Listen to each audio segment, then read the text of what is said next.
Hey everyone, welcome to Stratele Studios. I'm Jeff Castanon, and this is Sarah Georges.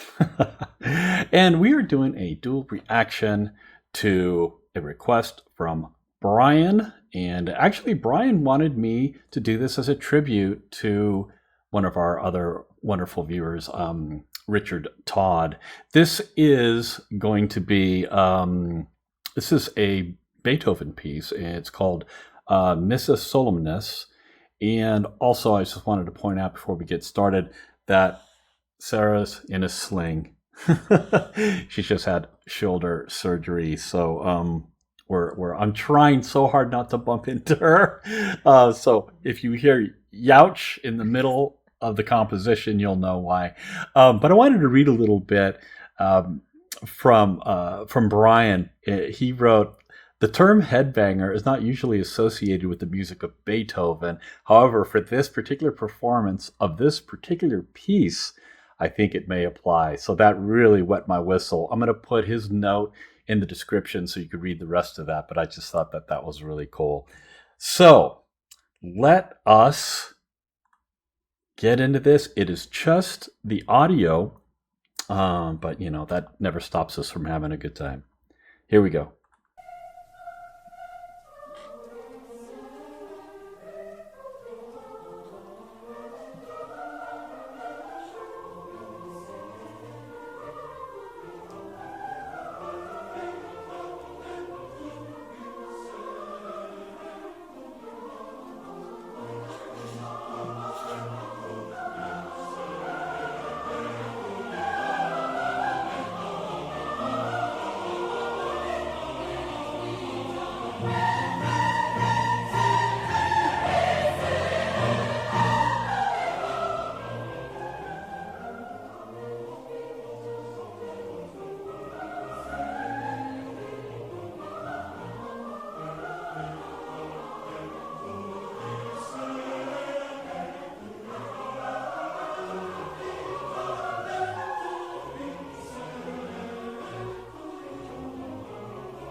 That's it. That's it. Wow. That was Beethoven? Mischievous scamp he is. Wow. That if you were to ask me who was the composer, I would not have thought Beethoven. That was something else. It was very exciting. What did you think? Yeah. So first thing that comes to mind is that you have to have a very skilled choir to sing that, because technically that is a very difficult piece to keep that many people together. First of all, singing. I mean, it's that thing is clipping along. First of all, and there's a lot of melismatic singing, which is kind of typical for that time period. I think he wrote that between 1819 and like 1823. Took him 4 years, and that's just one movement out of several. So it's technically difficult. So the people who sang in that choir had to, like, every individual had to be very skilled. So that comes up first. Secondly, they have to have a lot of stamina. Because that is it takes a lot of stamina to sing that. There's a lot of dynamic variation in there that happens quickly. So I mean, like it shifts. It really did shift quite quickly. And another thing that made it difficult, like the tessitura of the notes, so where the notes sit, they're in, like, the sopranos, it's up there, and the tenors too. So both for the choir and for the quartet that came during the second half, those notes, that is very taxing on your voice when those notes all are in that upper range.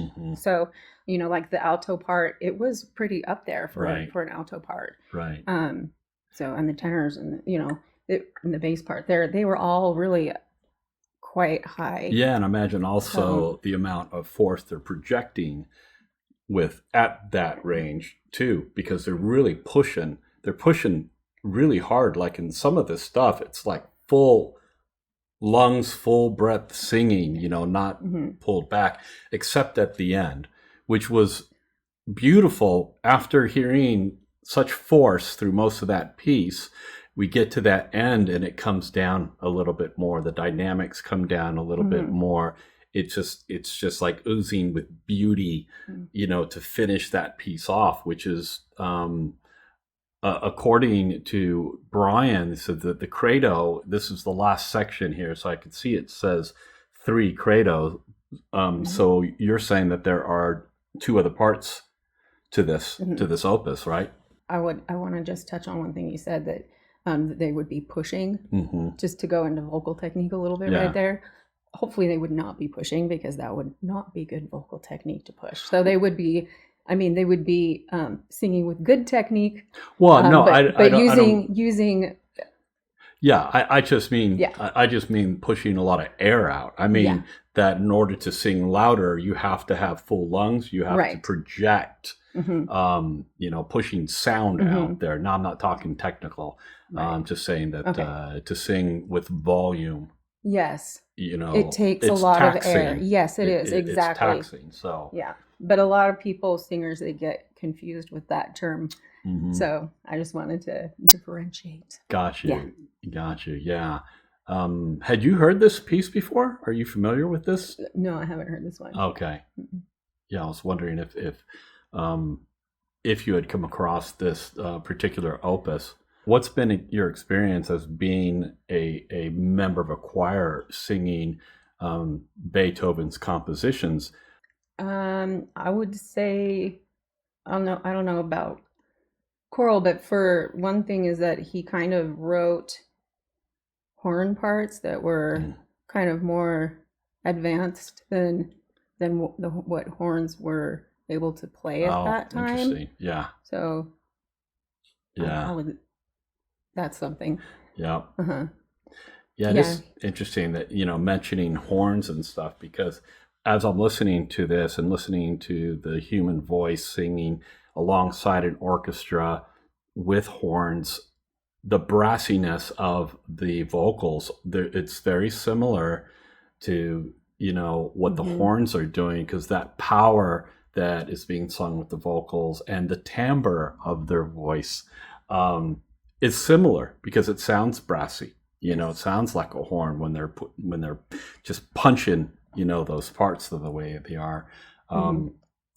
Yeah, it was really interesting. Those accents at that one spot that was really like double or triple forte. That was bam, bam. With the orchestra, I could just imagine people sitting in the audience, hearing it for the first time, jumping out of their seats. Yeah. This is probably kind of dumb, but it makes me think of the two guys in the Muppets.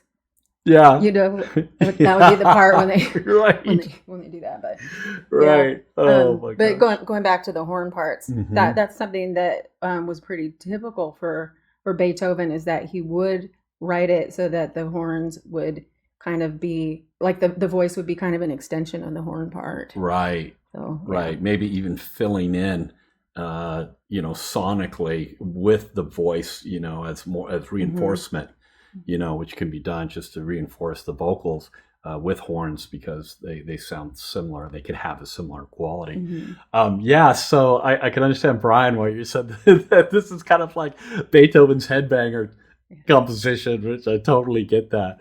That was really cool. Fascinating to hear this.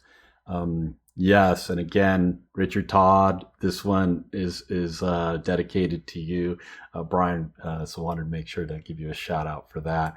And let me know what you guys thought about this too.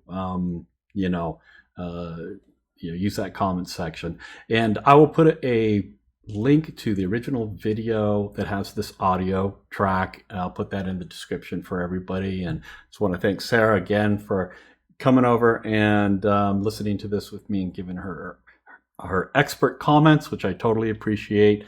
Come back for more cool stuff, and we'll see you next time. Bye-bye. Hey, I just wanted to let you all know that the Stratele Studio Shop is up and running. This is the artwork for the various designs that I have on the products.